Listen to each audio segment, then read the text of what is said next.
بعض ذہنوں میں یہ بات گھسی ہوئی ہے کہ عاشور کا دن عید کا دن ہے. تھا جو بقرعید کا دن ہے وہ غم کا دن بننے والا تھا اور اسے خوشی کا بنا دیا. وہ عاشور جو عید کا دن تھا اسے غم کا دن بنا دیا. تو یہ تو اس پر منحصر ہے کہ خوشی کو غم، غم کو خوشی بنا دے. گریہ اللہ کا پسندیدہ عمل ہے اور اس کے کچھ راز ہیں. اسی لیے قرآن میں اگر آپ دیکھیں تو جتنے بھی انبیاء آئے حضرت آدم سے دیکھتے ہوئے چلیں. حضرت نوح، جناب یحییٰ، جناب زکریا، حضرت عیسیٰ، ان کا گریہ، ان کا رونا قرآن نے محفوظ کیا، تاریخ نے محفوظ کیا. اور عبادت، وہ عبادت زیادہ مقبول کہلائی کہ جس عبادت میں گریہ شامل ہو گیا.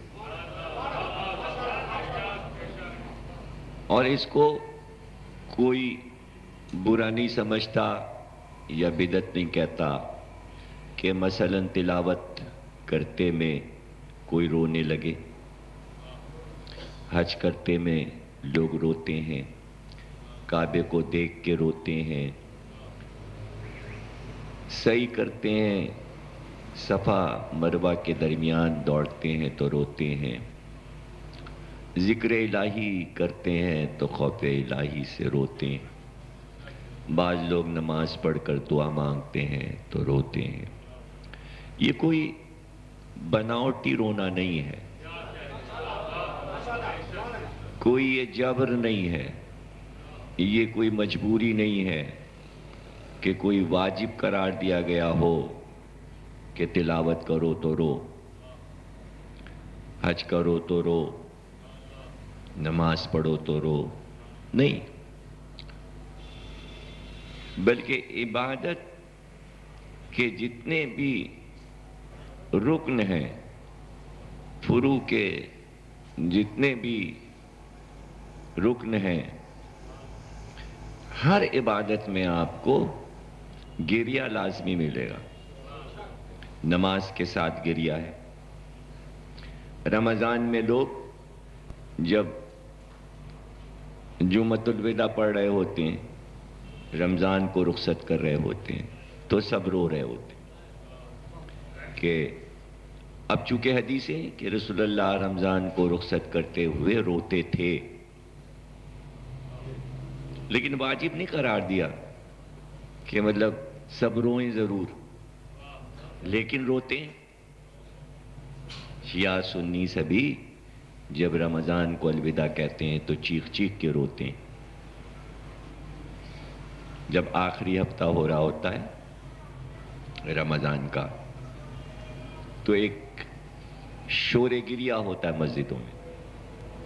شب قدر کے جب اعمال ہوتے ہیں تو اعمال کرنے والے بھی روتے ہیں، جو اعمال کرواتا ہے وہ بھی رو رہا ہوتا ہے. تو آج تک کسی نے اس پر تبصرہ کیوں نہیں کیا کہ یہ رونا پیٹنا کون سا ہے؟ اس کو کسی نے موضوع کیوں نہیں بنایا؟ کیوں نہیں بنایا؟ اور کیوں نہیں موضوع بنتا کہ فلاں صاحب دعا مانگ رہے تھے تو رو رہے تھے؟ اچھا، اگر سب چھوڑ دیجئے، نماز پڑھنے میں نہیں کوئی روتا، رمضان کو رخصت کرتے ہوئے نہیں روتا، تو بعض موقع ایسے آ جاتے ہیں کہ جہاں بڑی مجبوری ہو جاتی ہے، اور وہ مثلاً کسی کا عزیز قریب بیمار ہے،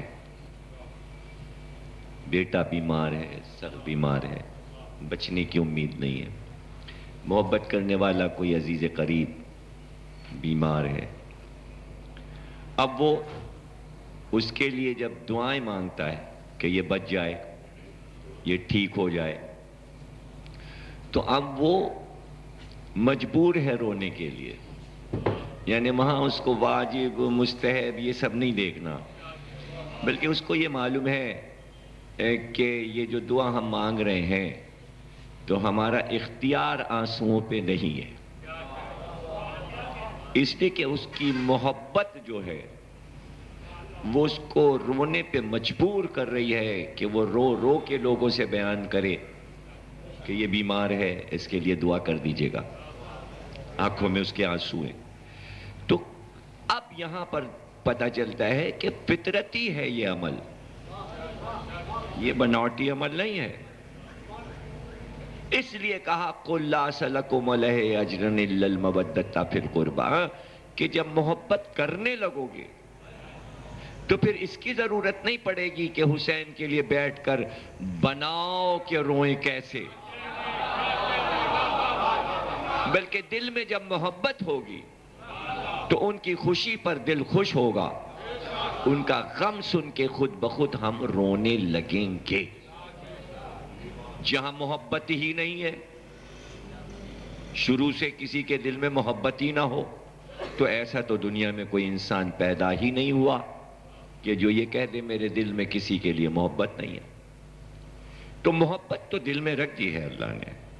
انسان اپنے ماں باپ سے محبت کرتا ہے، اپنی اولاد سے محبت کرتا ہے، اپنے عزیز رشتہ داروں سے محبت کرتا ہے، اور پھر مادی محبتیں ہیں، اس کو اپنے مکان سے محبت ہوتی ہے، زمین سے محبت ہوتی ہے، اپنے پیشے سے محبت ہوتی ہے، جس چیز پہ لاکھوں کروڑوں روپے لگاتا ہے اس چیز سے محبت ہوتی ہے۔ اگر وہ برباد ہو جائے تو روتا ہے، افسوس کرتا ہے کہ ہائے ہمارے ہاتھ سے کیا نکل گیا اور یہ کیا ہو گیا۔ تو اللہ نے کہا کہ یہ مادی دنیا پہ تمہیں رونا آئے گا، کیوں رو رہے ہو؟ یہ رونا ضائع جائے گا، یعنی مادی چیزوں پہ رونا یا اولاد کے لیے رونا یا عزیز اور رشتہ دار کے لیے رونا ہم کسی حساب میں نہیں رکھ رہے ہیں، کوئی اس کا ثواب نہیں ہو رہا۔ تو آنسو ہے، گریا ہے، رونا ہے، تو کیوں نہ اس کو ثواب بنا لو، اور ہم تمہارے لیے ثواب بنائے دے رہے ہیں کہ ایک گھرانے سے محبت اور اس کے لیے رونا، تو یہ رونا ہمارے لیے ہوگا، ہمارے لیے ہوگا، اللہ کے لیے، اس لیے کہ جس چیز کا حکم اللہ دے کہ یہ کرو تو وہ عمل اس کے لیے ہو رہا ہے۔ آدم کو سجدہ نہیں ہو رہا ہے، آدم کو سجدہ اللہ کے لیے ہو رہا ہے۔ حسین پر نہیں رویا جا رہا ہے، بحکم الہی حسین پر اللہ کے لیے رویا جا رہا ہے۔ اگر اتنی سی بات سمجھ میں آ جائے کہ یہ گریہ عبادات الہی کا ایک حصہ ہے، تو یہ بدعت کے فتوے یا یہ معیوب احکامات یہ سب ضائع ہو جائیں گے، اس لیے کہ دل میں محبت پیدا ہو جائے۔ اب جس کے لیے حسین جیسی ہستی پہ رونے کے لیے کچھ نہیں ہے، تو ہم نے دیکھا ہے کہ پھر وہ کیا کریں جب وہ حضرت ابراہیم کی قربانی کا مسئلہ پیش کرتے ہیں، لوگ اس پہ روتے ہیں۔ اچھا ہم کو اس پر نہیں رونا آتا۔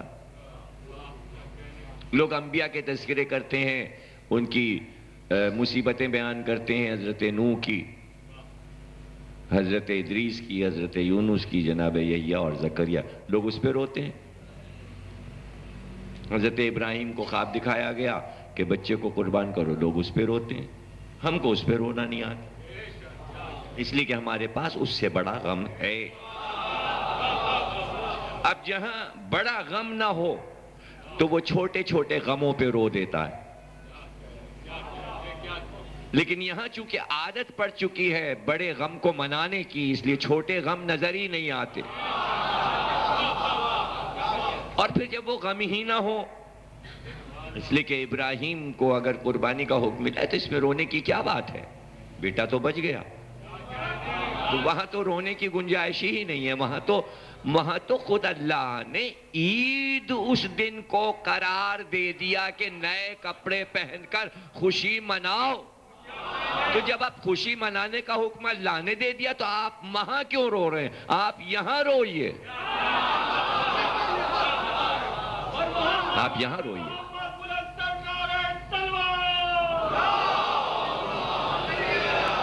بعض ذہنوں میں یہ بات گھسی ہوئی ہے کہ عاشور کا دن عید کا دن ہے۔ تھا جو بقرعید کا دن ہے وہ غم کا دن بننے والا تھا اور اسے خوشی کا بنا دیا۔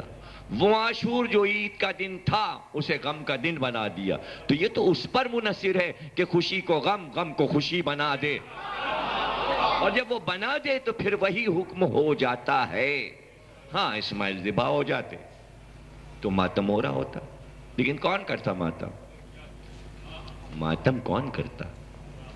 ظاہر ہے کہ کوئی امت اگر چھوڑتے حضرت ابراہیم تو روتا کوئی۔ امت تو وہی ہے جو محمد کا گھرانہ ہے، وہی ابراہیم کی امت ہے۔ جب اسی امت میں جو ابراہیم کی امت ہے، جو ابراہیم کا گھرانہ ہے، جب بڑا غم ہو گیا تو اب چھوٹے غم پر وہ لوگ بنی ہاشم کیا روئیں؟ انہوں نے کہا عید منا لو، تو بقرعید کے دن عید ہونے لگی۔ اب یہاں غم ہو گیا، اس لیے اب اس کو غم کو عید میں تبدیل نہیں کر سکتے، اس کی خوشی نہیں منا سکتے۔ اور اس میں تو بدنامی بھی ہے، شرم بھی ہے اور ذلت بھی ہے کہ کوئی عاشور کے غم کو نہ منائے تو ذلیل بھی ہوگا، شرم بھی آئے گی۔ کب جب آپ یہ کہہ رہے ہو، غور کیجئے گا میں کیا کہنے جا رہا ہوں۔ دیکھیے آپ بقرعید کیوں منا رہے ہیں؟ ہمارے نبی تو محمد ہے نا، تو ابراہیم کے گھر کے ایک واقعے پر 73 فرقے متفق ہیں، حالانکہ سنت ہے،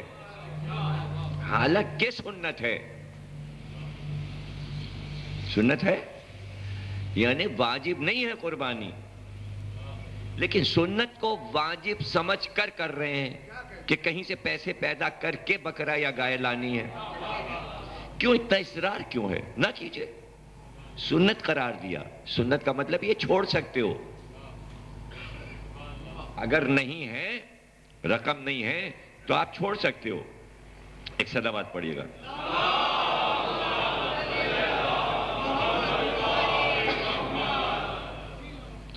تو چھوڑ دیجئے، نہ کیجئے، گناہ نہیں ہوگا۔ اگر کسی سال بکرا اور گائے نہ کاٹیے تو نامہ اعمال میں گناہ نہیں لکھا جائے گا۔ ہاں جو کر رہے ہیں ان سے یہ پوچھئے کیوں کر رہے ہو، مطلب کس کو خوش کر رہے ہو، کس کو خوش کر رہے ہو؟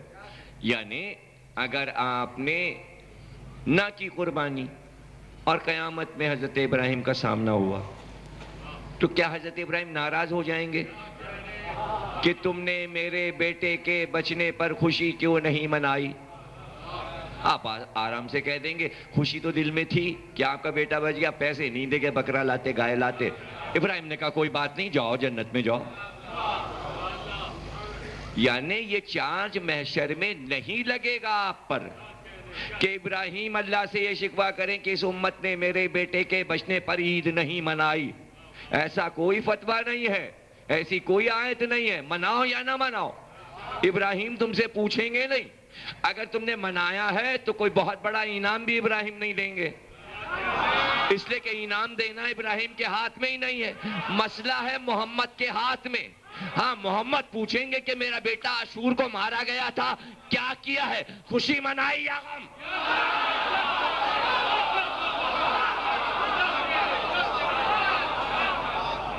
یہاں سوال ہوگا، اس لیے میں نے لفظ کہا تھا ذلت بھی ہے، رسوائی بھی ہے، شرمندگی بھی ہے، اس لیے کہ وہاں ذلیل ہونا پڑے گا۔